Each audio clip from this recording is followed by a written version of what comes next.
Jay mentioned,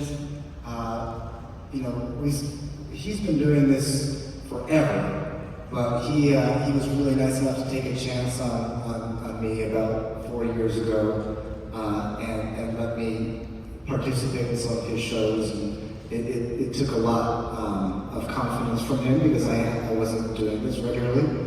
I started collecting about 10 years ago, and it was his idea to kind of bring me in, so I really owe it to all to Jay, so thank you, Jay. If you're wondering what all these weird things are, they're all from the 19-teens, a couple things from the 20s, but the heyday of adding sound effects to film was really the 19-teens. And if you remember old photos where they used to add a tint of rose to black and white photos so that a black and white photo was a little bit more realistic, that's what sound effects are for. The sound effects are for when you see a train coming at you and you don't hear what the brain wants to hear when you're visually seeing that. The sound effects are meant to make the experience more real. And sometimes it can add comedy sounds to make a comedy effect even funnier than it is.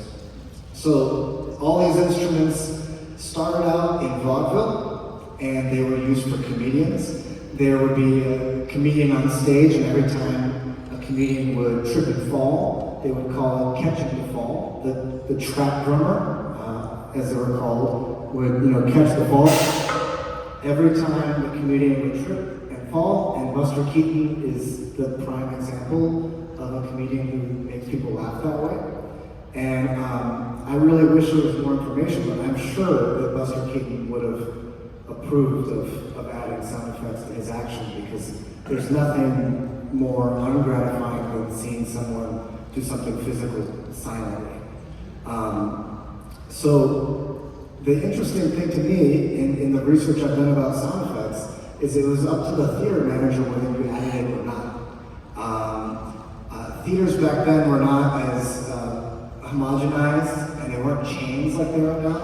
Theaters back then had managers who were competing with each other, and a manager might say, "Wow, we're gonna really pump up our show by having a full 20-piece orchestra, or we're gonna compete with the other theaters by adding sound effects, or we're gonna be the only theater in town that has fire exits." So things like that. Obviously in the 50s, they would compete with each other by saying, "We're the only theater in town that has air conditioning." So thank God for that. But all these things from the 19-teens, they're specifically designed for this.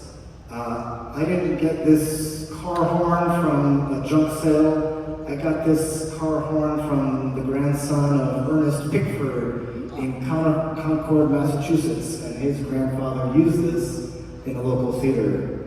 I got this train imitation from a man who was not from him, but from the ancestor of him, and he was the trap drummer for the Grand Theater in Orville, Ohio. So a lot of these things I know who used them, and I know where they were used, and I only enjoy collecting them because I know they were used for this. And I try to do it as authentically as possible. The only thing that's modern is I want my butt to be comfortable, so I have a modern chair. And the cool thing is, in the 19-teens and 20s, the drummer would maybe get to see the movie once before the show. I get to study the movie with a laptop and pause, but they would maybe, if you could convince the projectionist to run through the movie in the morning, you might get to see it and take some notes, and that takes experience to do a movie that you only saw once. I need to study it way more than that to know what I'm doing. But anyway, so I can show you guys some of the things you'll hear. I don't want to totally give it away, but there's a lot of sounds tonight for transportation. One of the effects here is kind of blocked, but one of the things I have is an automobile imitation.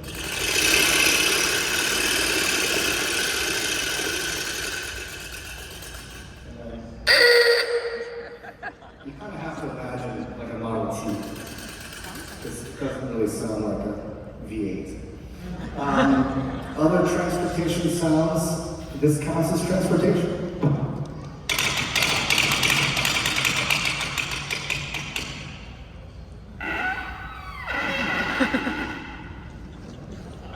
That was transportation at one point. Other transportation is a train. You're going to hear plenty of that. Here, let me demonstrate it. You need a microphone?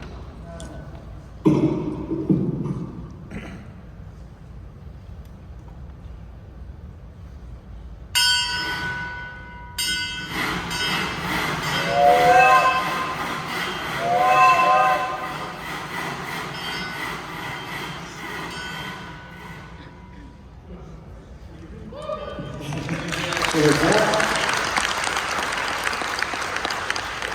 you'll hear some Steamboat, obviously tonight, some Steamboat will be involved. And I have a lot of comedy sounds. These are specifically meant to be funny. Things like that. And I brought some extra things I won't be using in the show. This is a gear imitation, like you use this for like an anchor, like a prison door shutting. This is Jay's favorite. This is made by the Ludwig Drum Company, and it's a lion's roar. I'll demonstrate that for you.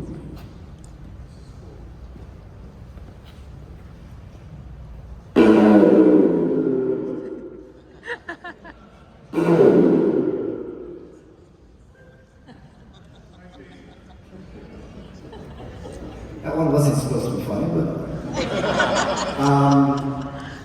another thing that I actually built is a glass crash.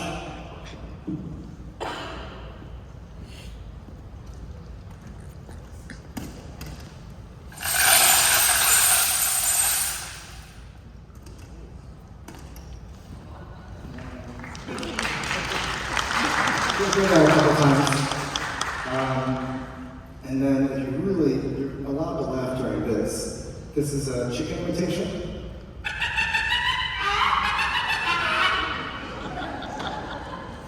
And the oldest thing I have is from around like 1902. And the only clue on what it does is that it says sheep on it.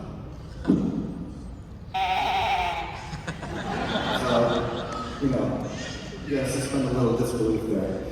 But everyone's asking, the final thing I'll show you before I hand it off to Annette is this is the wind, rain, and crash machine.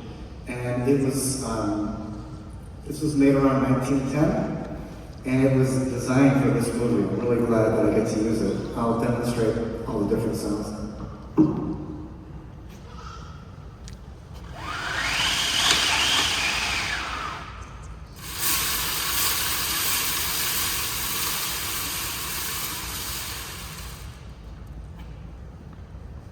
And the crash sound, you'll get to hear that during the movie. But anyway, you're welcome to come up afterwards and just kind of see things up close, and I hope you guys enjoy it.